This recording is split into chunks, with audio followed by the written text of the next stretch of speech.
There is, however, one shrine which is well known to the dwellers of Nishapur, but only a very few outside are aware of it. About 100 kilometers from Nishapur, after a picturesque drive, there is a village called Barzanun. And in the hills of this village is the shrine of one of the sons of Imam Zainul Abideen alayhi. As the cliffs get rugged, you know that you are close by.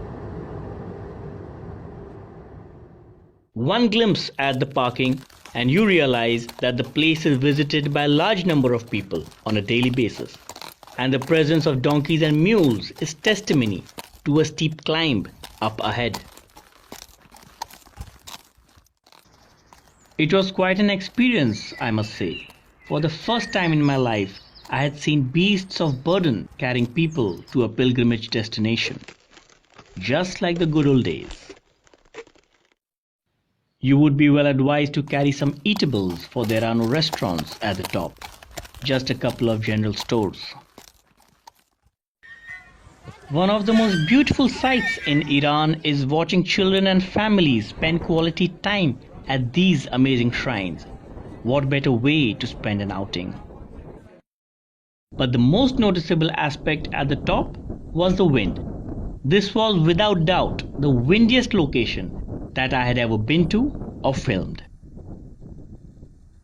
Welcome to the shrine of Imam Zadeh Husain Asghar, son of Imam Zainul Abideen alayhi.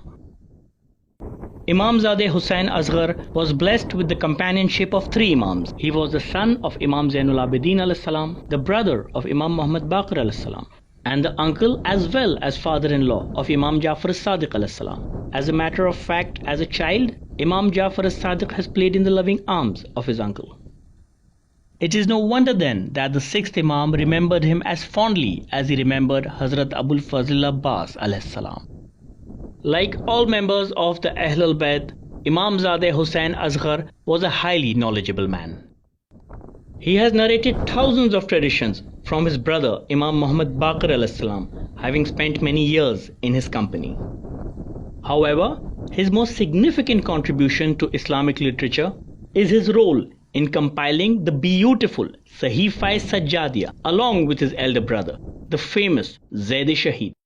How many of us have gained benefit from this compilation of supplications of Imam Zainul Abideen alayhi without ever knowing the names of the ones responsible for this great work? Being a nobleman and an influential figure amongst the Arabs, Imam Jafar as-Sadiq alayhi chose Imam Zadeh Husain Asghar as a representative of the Bani Hashim in the Caliph's court.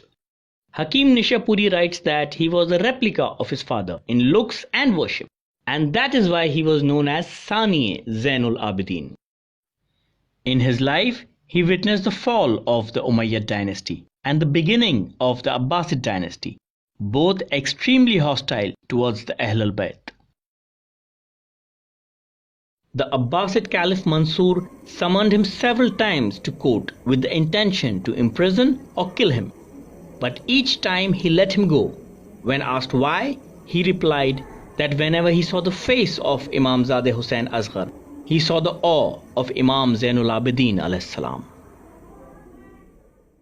He lived in a period when blasphemizing Imam Ali alayhi salam from the pulpit before every namaz was the norm all over Arabia, an unholy act made compulsory by the Umayyad caliphs that went on for 70 years.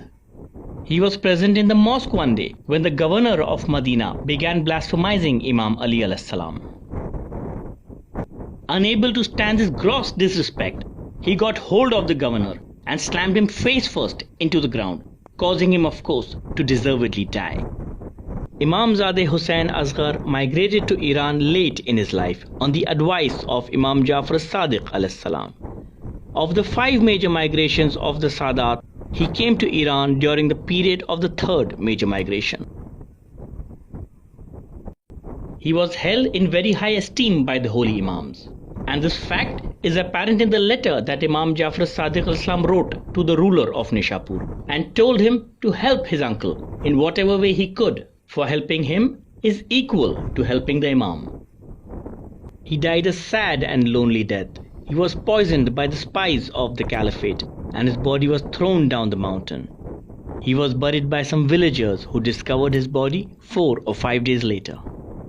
Ever since that day, this mountain has belonged to Imam Zadeh Husain Asghar. There is something about these shrines in the hills that just take my breath away. They may not be as grand as some of the shrines in the big cities, but their beauty lies in the location, the simplicity, and most of all, in the effort that is to be made to reach these heavenly locations.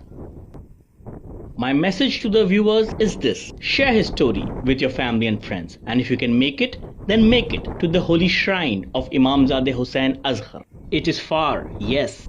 You will have to come finding, yes. But then again, that is exactly what Ziyarat is all about. Salams to all.